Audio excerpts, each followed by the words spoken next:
نہیں مجھے اگر وہ تو جو ایڈورٹائزنگ کمپنیز ہیں یا اشتہار ہیں، لیکن کوئی خاص آپ بتا سکتے ہیں کون سا ایسا اشتہار ہے جو بیہودہ کپڑوں کے ساتھ ہو؟ میں بتا دیتا ہوں، میں سیریسلی جاننا چاہ رہا ہوں کوئی ایسا۔ مولانا صاحب کیا آپ کے خیال میں کچھ شوبز یعنی کہ فلم انڈسٹری کی خواتین جن کو آپ نے بہنیں اور بیٹیاں بنایا ہوا ہے، کیا وہ نہیں بے حیائی پھیلا رہی ہیں اور ان پر آپ کے کلمات کا، آپ کی تعلیمات کا اثر کیوں نہیں ہوتا؟ اثر تو اللہ ڈالتا ہے، انبیاء کے ہاتھ میں بھی نہیں ہے تو اثر تو اللہ ڈالتا ہے۔ میرا کام تو محنت کرنا ہے، کوشش کرنا ہے، ٹھیک ہے، 250 بچیوں کو وظیفہ دے رہا ہے۔ تو اللہ کرے کہ آپ جیسے علماء کے جو زبان سے جو الفاظ نکلتے ہیں اس میں تاثیر پیدا ہو جائے، تو یہ اسی وقت تاثیر پیدا ہوتی ہے جب بندہ جو ہے میرا خیال ہے جب آپ نے بڑی اچھی بات کی، آپ نے خود ہی شروع میں کہہ دیا کہ میرے پاس کوئی جواز نہیں ہے اور بالکل سرنڈر ہے، میں نے غلط بات کر دیا۔ اب ہم آپ کی بڑی عزت کرتے ہیں اس بات پہ، لیکن آپ سے بس یہی ریکویسٹ ہے، کیونکہ جب آپ نے یہ بات کی تو وہ ایک چینل پہ بات نہیں کی، اس وقت پاکستان ٹیلی ویژن، اس وقت 7-8 سب سے بڑے چینلز سارے تمام ملٹیپل ٹیلی کاسٹ کر رہے تھے، جس کو کروڑوں لوگ دنیا سے دیکھ رہے تھے۔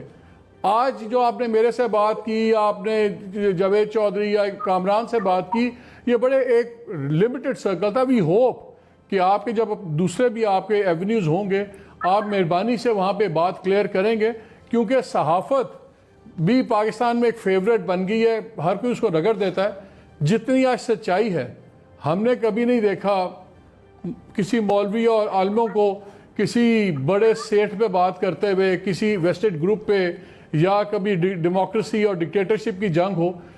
صحافی ہی جان اس ملک میں کھو رہے ہیں، اور یہ بڑے بڑے اسکینڈل جس کے خاموشی کے کروڑوں مل سکتے ہیں، وہ ننگے کر کے سامنے ساری زندگی کی دشمنیاں پالتے ہیں۔ تو ہمیں مدد چاہیے آپ جیسے لوگوں کی۔ بھائی مالک آپ کیوں بات لمبی کر رہے ہیں؟ جب میں سرنڈر کر لیا، اپنا اعتراف کر لیا، آپ دلیلیں مجھے نہیں، میں چاہ رہا ہوں آئندہ ہمارے ساتھ کھڑے ہوں۔ ہم آپ سے ہماری آپ سے جنگ نہیں ہے مولانا صاحب، آپ کی آواز ہے، کروڑوں آپ کے چاہنے والے ہیں۔ میں چاہتا ہوں کہ آپ جیسے جو لوگ ہیں وہ ہمارے ساتھ کھڑے ہوں، لوگوں کو سمجھائیں۔ ہمیں آپ سے کوئی لڑائی نہیں ہے ہماری۔ میں کھڑا ہوں، آپ کے ساتھ کھڑا ہوں تو مالک بھائی، میں بندہ ناچیز ہوں، خطا کا پتلا ہوں، مجھ سے خطا ہوئی، میں بالکل اعتراف کرتا ہوں۔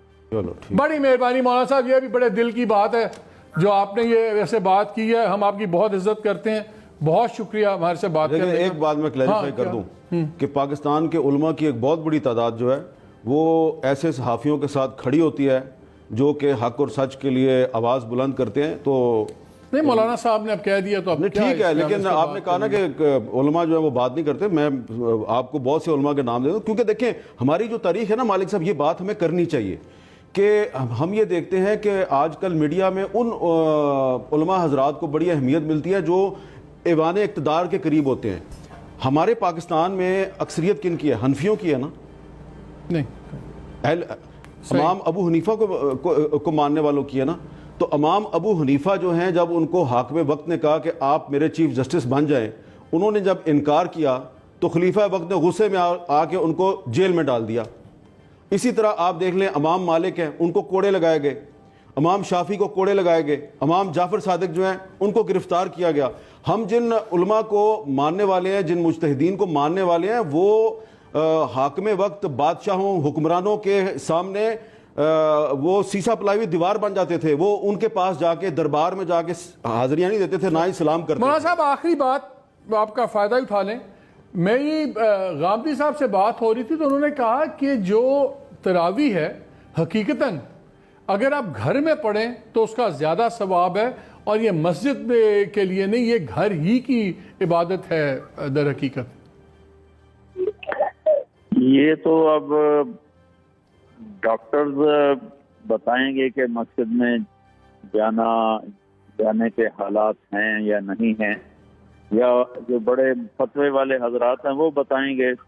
نہیں، میں اس کا مذہبی طور پہ کہہ رہا ہوں۔ غامدی صاحب نے کہا ہے کہ اس کی فضیلت زیادہ ہے، اور یہ عبادت در حقیقت گھر کی عبادت ہے، اسی لیے رسول پاک نے بھی اس کو گھر میں ہی کیا، اور پھر انہوں نے پوری اس کی وجہ بتائی کس طرح 3 دفعہ وہاں پہ مسجد نبی میں ہوئے، وہ وہیں پہ اپنی تہجد وغیرہ کی.